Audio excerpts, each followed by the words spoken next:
우리나라 3대 빵집 중 하나인 대전 성심당에 사랑하는 집사람과 함께 다녀온 적이 있었습니다. 하도 집사람이 나도 대전 성심당에 가서 그 빵 먹어보고 싶다고 하도 졸라대서, 근데 사실 저희 집에서 대전 성심당까지 차로 2시간 반은 좋게 달려야 합니다. 그래서 저 딴에는 정말 큰 마음을 먹고 대전 성심당에 방문하기 위해서 집사람과 함께 차를 열심히 몰고 대전으로 내려갔습니다. 어렵사리 주차를 하고 대전 성심당이 있다는 그 시장을 딱 들어갔는데 깜짝 놀랐습니다. 줄이 세상에 수백 미터가 그냥 이렇게 있어가지고 그 시간이 있더라고요. 그 줄마다 이게 표시가 있는데 여기서부터는 20분, 여기서부터는 40분, 여기서부터는 1시간, 그 뒤로는 몰라. 저는 1시간 줄에 거의 섰습니다. 이걸 먹어야 되나 말아야 되나, 집사람한테도 계속 이거 그냥 집에 갈까 하는데 안 된대요. 가야 된대요. 그래서 열심히 줄을 기다렸습니다. 여러분 아세요? 성심당 단일 매장으로 우리나라 최초로 연매출 2천억을 달성한 빵집입니다. 별로 안 놀래네요. 제가 이럴 줄 알았어요. 우리 활빈교회 교인들이 좀 배포가 크다는 건 제가 익히 알고 있는데 2천억을 얘기해도 그런가 이러시네요. 여러분 프랜차이즈가 아니에요. 단일 빵집 하나가 연 매출 2천억을 달성하는 건 그건 있을 수 없는 일이에요. 가장 주가 되는 메뉴가 튀김 소보루하고요. 웃으시는 분들은 다녀오신 분들이에요. 보니까 튀김 소보루하고 부추빵, 요게 개당 1,700원이거든요. 근데 요게 연매출 2천억을 달성하려면 하루에 수천 개를 파는데 정말로 수천 개가 팔립니다. 와, 이거 먹으려고 가야 되나, 기다려야 되나 해서 기다리면서 어쨌든 거의 입장할 순서가 되어서 들어가게 되었는데요. 들어가니까 빵을 볼 수가 없어요. 사람들 물결에 휩쓸려서 내가 무슨 빵을 담았는지 모르고 그냥 미친 듯이 담아요. 다. 뒤로 백은 있을 수 없어요. 무조건 전진만 해야 됩니다. 사람에 밀리기 때문에. 그렇게 해서 미친 듯이 무슨 빵을 담는지도 모르고 담아가지고 빵을 또 먹을 수도 없습니다. 어떻게나 사람이 많은지. 그래서 어디를 갔냐면 차로 갔습니다. 차로. 그래서 드디어 그 유명하다는 성심당의 튀김 소보루와 부추빵을 딱 들고는 이렇게 먹었습니다. 깜짝 놀랐습니다. 너무 평범해가지고. 야, 내가 이거 먹으려고 지금 내가 뭔 짓을 한 건지. 아니, 차라리 파리바게트 빵하고 뭔 차이가 있어. 너무 똑같은 거예요. 부추빵은 그냥 풀냄새 나는 진짜 부추 들어간 빵이었어요. 너무 허탈했습니다. 2번 다시 대전에 방문하지 않으리라 다짐을 하고 올라왔던 기억이 있습니다. 이때 우리가 흔히들 하는 한자 성어가 있죠. 유명무실, 또 허명무실이라는 한자 성어를 씁니다. 이름은 그럴싸한데 또 이름도 알려진 이름과는 달리 내용과 실력은 그냥 그렇네 할 때 우리는 유명무실하다, 허명무실하다라는 말을 쓰죠. 한마디로 이름값 제대로 못할 때 우리는 이런 언어를 씁니다. 예수님 시대에도요, 대전 성심당처럼 유명무실, 허명무실했던 장소가 있었습니다. 본문 2절을 우리가 한 목소리로 같이 읽어보겠습니다. 같이 읽습니다. 시작. 베데스다라 하는 못이 있는데 거기 그 장소가 바로 베데스다 연못입니다. 본문은요, 유대인의 명절이 되어서 예수님께서 예루살렘으로 올라가신 후의 사건을 소개하고 있습니다. 그러면서요, 2절에서는요, 베데스다라고 하는 연못이 위치하고 있는 부분을 소개하고 있는데요, 베데스다라는 연못은 양문 곁에 있었다라고 소개합니다. 예루살렘은요, 성벽으로 둘러싸인 도시입니다. 그러다 보니까 사람들이 드나들 수 있도록 여러 문이 있었어요. 그리고 특별히 여러 문 가운데 양들이 주로 다니는 문이 있었습니다. 왜냐하면 하나님께 예배드리고 당시에는 그 제물로 예배를 드렸기 때문에 양이나 소와 같은 그런 동물들이 지나갈 수 있는 그런 문이 있었는데요. 양이 많이 지나간다 하여 양문이라고 붙였습니다. 그러면 양이 지나가다 보니까 그 문은 주로 어디에 있었을까요? 성전 근처에 있었겠죠. 가장 빠른 길, 양이 가장 빠르게 성전으로 들어갈 수 있는 그 길이었겠지요. 성전과 가까이에 있었던 이 양문 곁에 은혜스럽게도 베데스다라는 연못이 있었다라고 성경이 참 친절하게 얘기해 주고 있습니다. 자, 그러면 양문 곁에 있는 이 연못을 왜 사람들은 베데스다라고 이름을 붙였을까요? 베데스다라는 말은 베이트라는 집, 그리고 헤세드라는 은혜, 이 두 단어가 합성된 합성어입니다. 말하자면 은혜의 집, 이런 뜻입니다. 베데스다라는 연못은 은혜의 집 연못이라는 아주 멋진 이름을 가진 연못이었죠. 그러면서 이 은혜의 집이라 불려진 이 베데스다 연못에 특별한 사람들이 몰려 있었다라고 합니다. 우리 본문 3절과 4절을 그 특별한 사람들이 누구인지 한번 읽어보도록 하겠습니다. 같이 읽습니다. 시작. 그 안에 많은 병자, 맹인, 다리 저는 사람, 혈기 마른 사람들이 누워 이는 내려와 물을 움직이게 하는데 움직인 후에 먼저 들어가는 자는 어떤 병에 걸렸는지 낫게 되밀어라. 연못 주위에 모여 있었던 특별한 사람들은 다름 아니라 누구였다고요?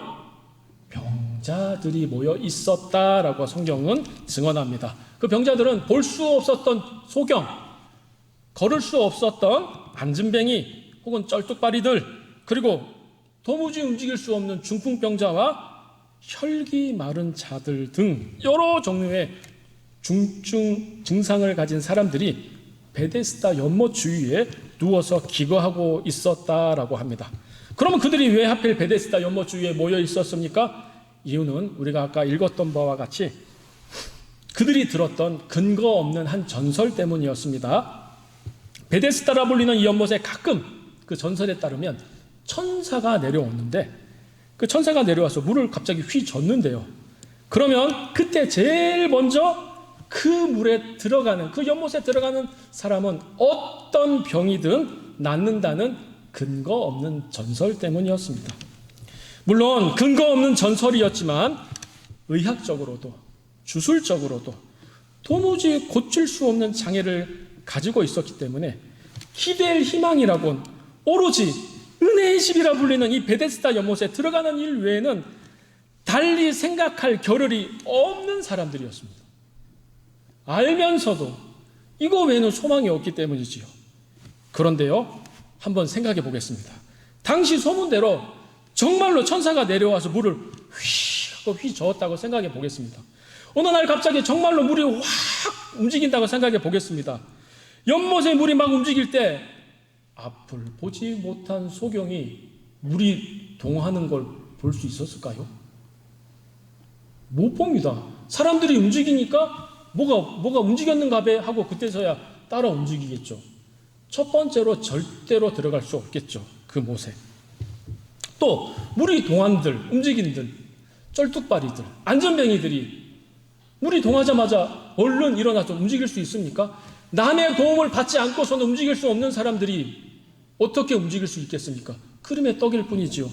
더 심한 건 눈만 꿈뻑꿈뻑 뜨고 있는 중풍병자들은요, 혈기 마른 사람들은요, 희망 고문이지요.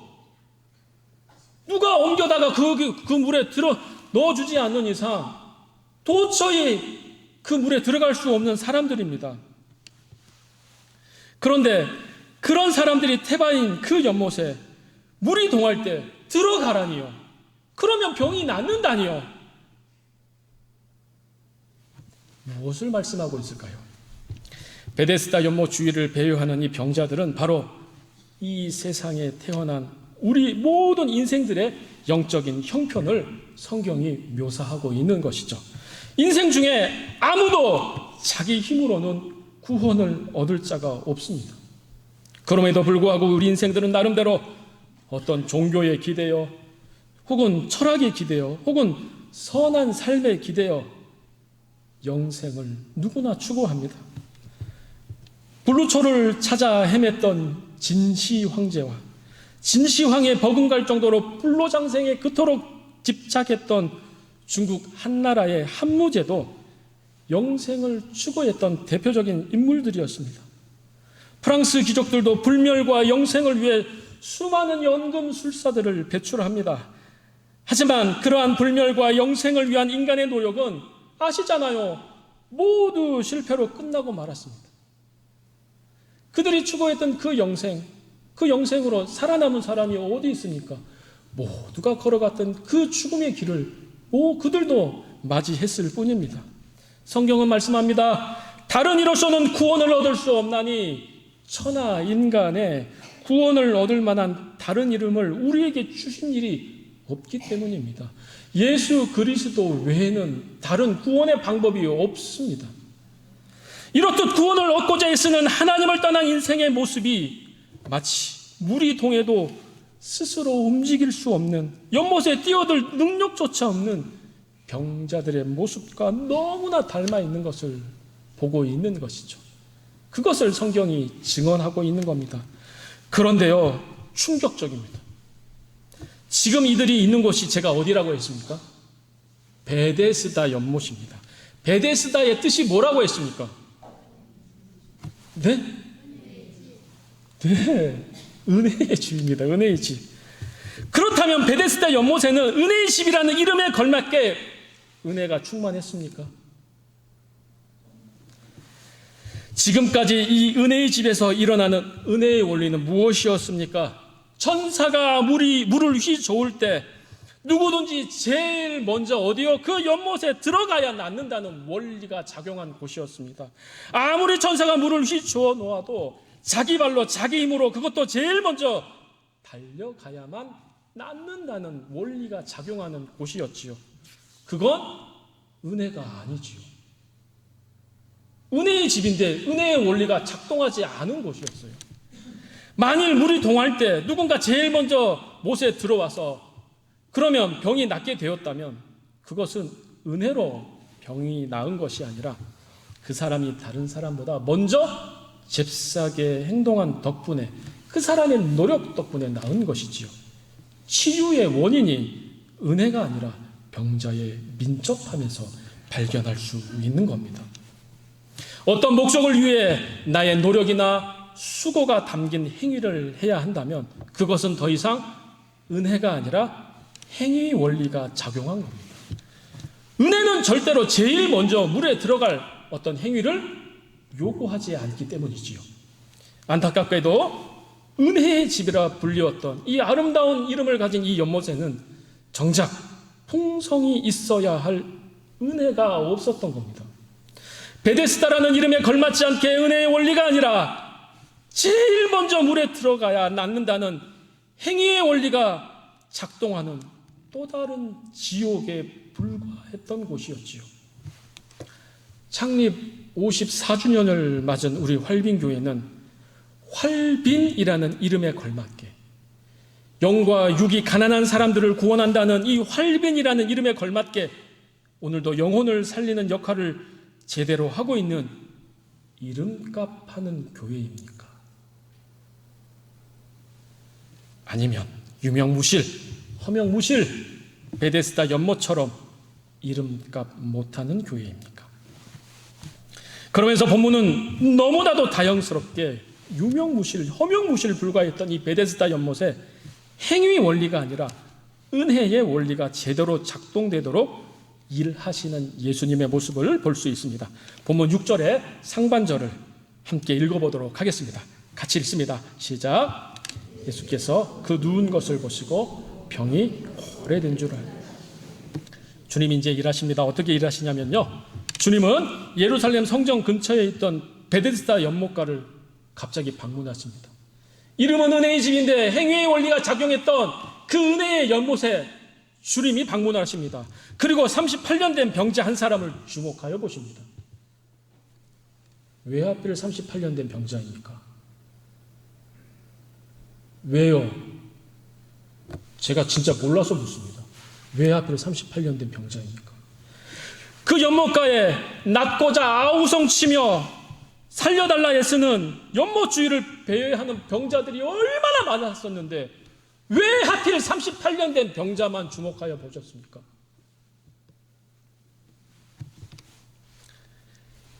이 병자가 예수님의 선택을 받기 위해 무슨 한 일이 있었습니까? 좀 더 불쌍한 표정으로 그분께 긍휼을 구했습니까? 우리 중 그 어떤 사람도, 어떤 신학자가 와도 왜 하필 주님이 이 38년 된 병자를만 주목하여 보시고 그를 고쳐주셨는지는 설명할 수 있는 사람은 아무도 없습니다. 우리는 그저 이 상황을 뭐라고요? 은혜라고 부릅니다. 실망하지 마십시오. 우리도 마찬가지입니다. 오늘 이 아침에 해외여행에 가셔야 될 여러분들이 지금 어디에 와 계십니까? 여기 어디예요? 교회예요. 여러분 제정신이세요 지금? 놀러 가야 되는데 지금 뭐 하는 거예요 지금? 동남아로 유럽으로 놀러 가야 되잖아요. 지금 제정신이세요? 지금 여기 교회 왜 나오신 거예요 도대체? 몰라요 우리도요. 이걸 뭐라고 부른다고요? 은혜예요. 누가 교회 안 나오면 때려 죽인다 그랬습니까? 교회 나오면 뭐 돈 10,000원이라 준다 그랬습니까? 아니 돈까지 헌금 갖다 바치면서까지 교회에 왜 나오시는데 뭐에 홀리신 거 아니에요? 우리는 그걸 홀렸다 하지 않고 은혜다라고 표현하지요.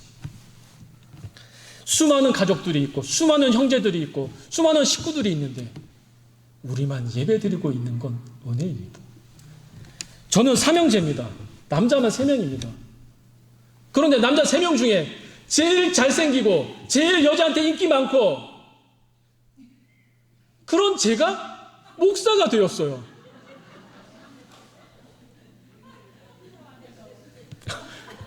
은혜입니다. 저 목사 안 됐으면 지금 나이트클럽에서요 음악에 맞추어서 오늘 몸을 흔들고 있었어요. 저 진짜입니다. 생각만 해도 끔찍합니다.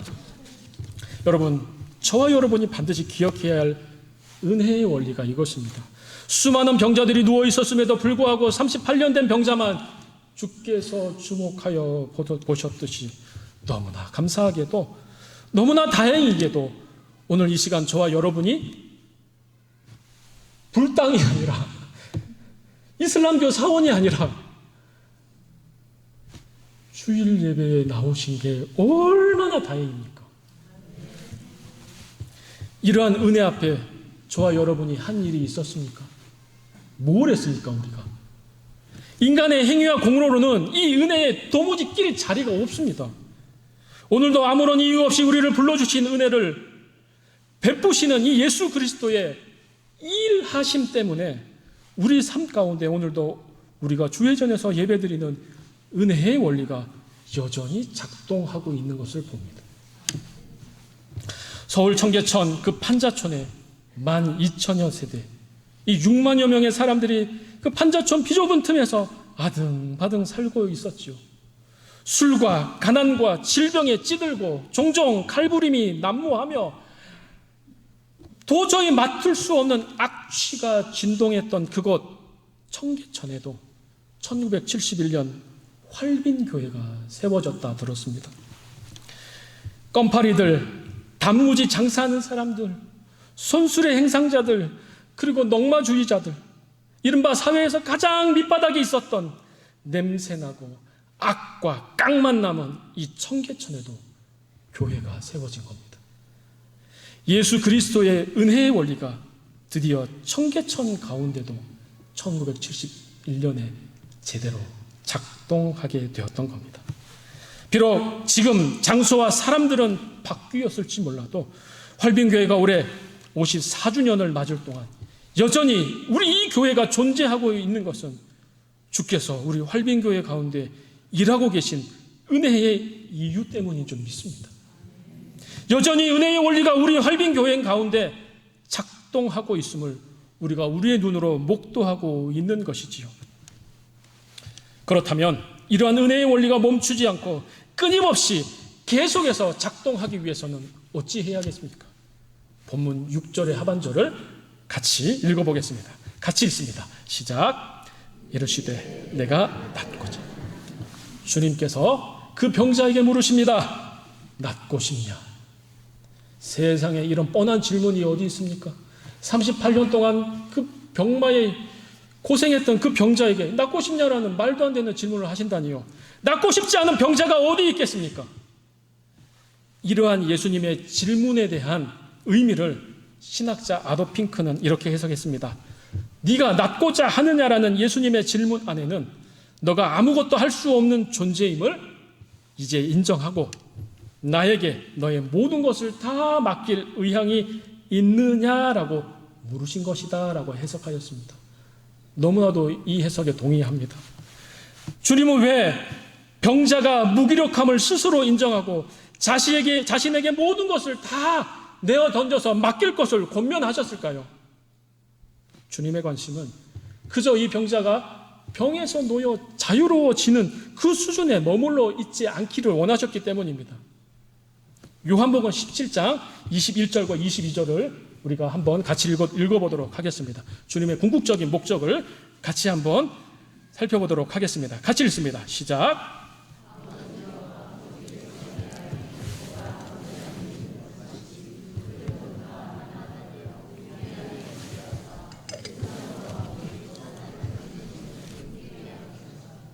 내게 주신 영광을 내가 그들에게 주었사오니 이는 우리가 하나 된 것 같이 그들도 하나가 되려 함이니이다. 아멘. 무슨 말씀입니까? 우리 인생을 향한 주님의 궁극적인 목적은 그저 우리가 병에서 놓여 자유로워지는 정도의 수준이 아닙니다.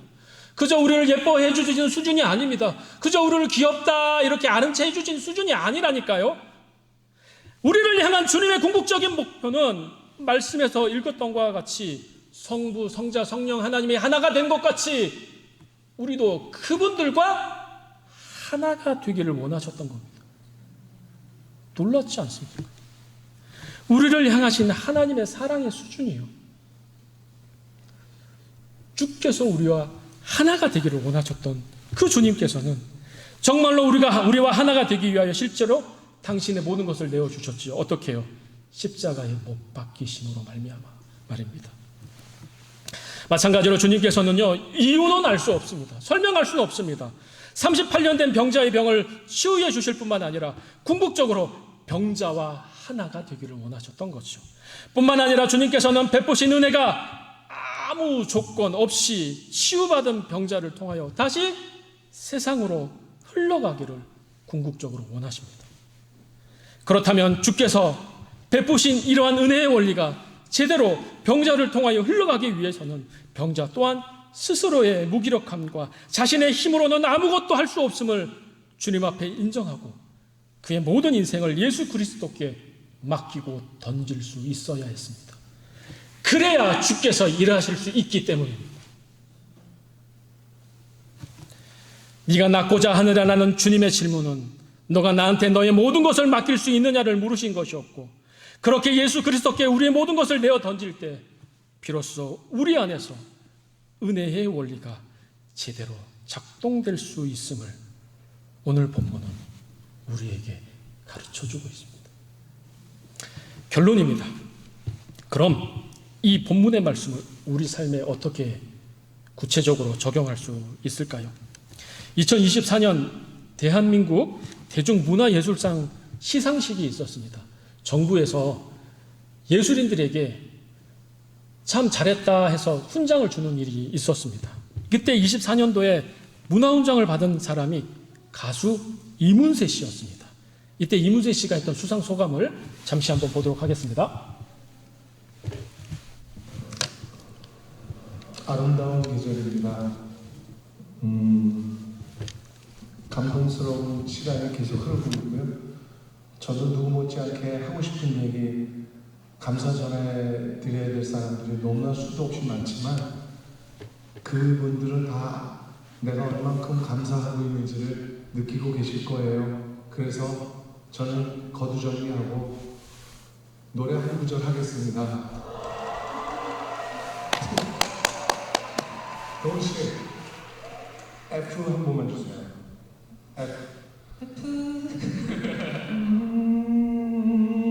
불어오는 차가운 바람 속에 그대로 울지만 나 항상 그대 곁에 머물겠어 떠나지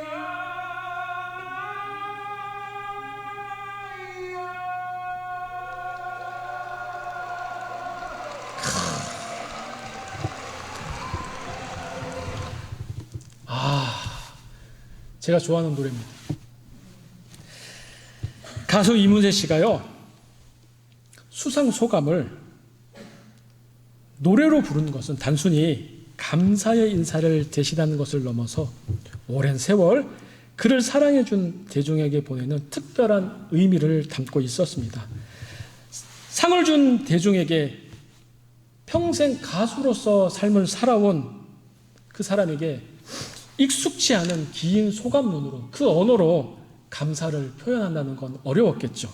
대신 평생을 가수로 살아온 이문세에게 가장 익숙한, 또 가장 편한 그 소통의 도구였던 노래로 감사를 표현함으로 대중에게 크나큰 울림을 주었습니다.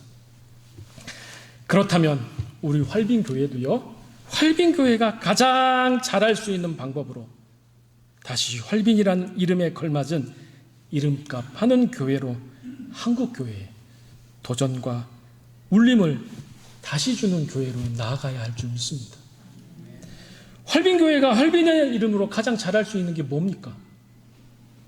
우리도 대형 교회들처럼 한 450억짜리 이런 건물 한번 지어보고 20억짜리, 30억짜리 여기 음향 시스템 좀 놓고, 우리도 교회차 한 10대 쫙 갖다 놓고 사람들이 좋아하는 수많은 프로그램들 막 돌리면 우리 활빈교회가 활빈교회다운 이름값 하는 교회가 될까요?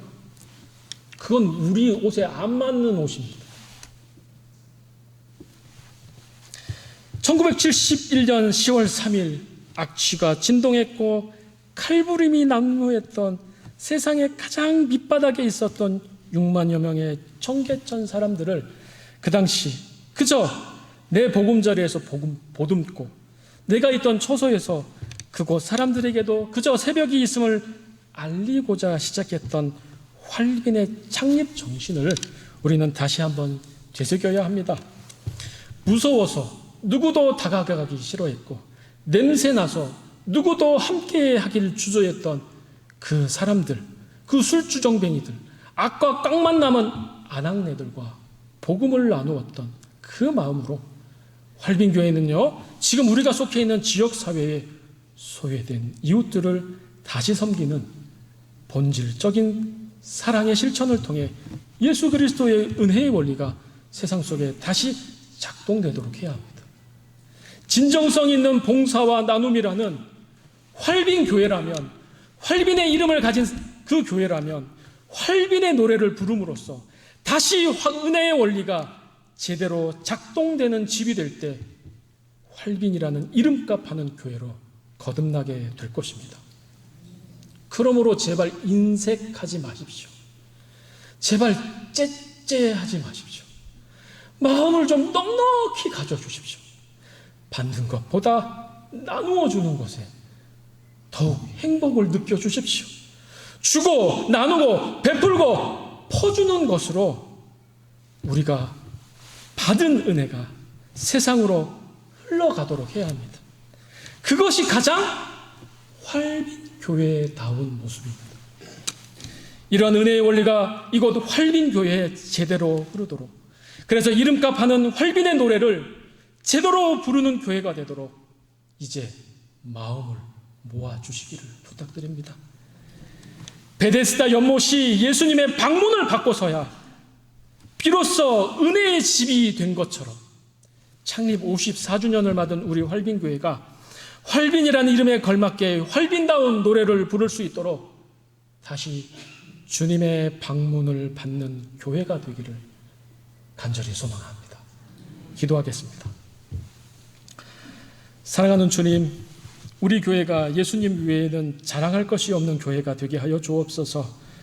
우리가 거저 받았고 거저 누린 은혜이기에 먼저 나누며 먼저 섬기며 먼저 고개를 숙이는 은혜의 원리가 제대로 작동되는 교회, 제대로 작동하는 성도들이 되게 해 주옵소서.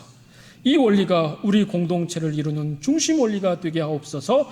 예수 그리스도의 이름으로 기도하옵나이다. 아멘. 네, 이 시간 우리 활빈 가족 소식 함께 나누도록 하겠습니다. 대림절까지 성령 강림 절기입니다. 성령의 충만한 은총을 간구하는 절기를 보내주시기를 부탁드립니다. 경기노회가 10월 16일 목요일 9시 30분 양일교회에서 있습니다. 또 청빙위원회 2차 모임이 오후 찬양 예배 후 3시 목양실에서 있습니다. 팝콘 전도가 매주 화요일 오후 2시에 있고요. 또 마중물 성경 공부가 10월 19일 오후 3시 20분 새신자실에서 있다고 합니다. 금요 기도회는 사라 여전도의 주관이고요. 금주 식당 봉사는 권사회에서 섬겨주시겠습니다. 교우 소식 전해드립니다. 우리 조성호 장로님께서 시무 장로를 사임하셨습니다. 그 외에 우리 환우들을 위해서, 선교 후원하는 교회들을 위해서, 그리고 10월에 중보 기도를 위해서도 함께 기도해 주시기를 부탁드리겠습니다.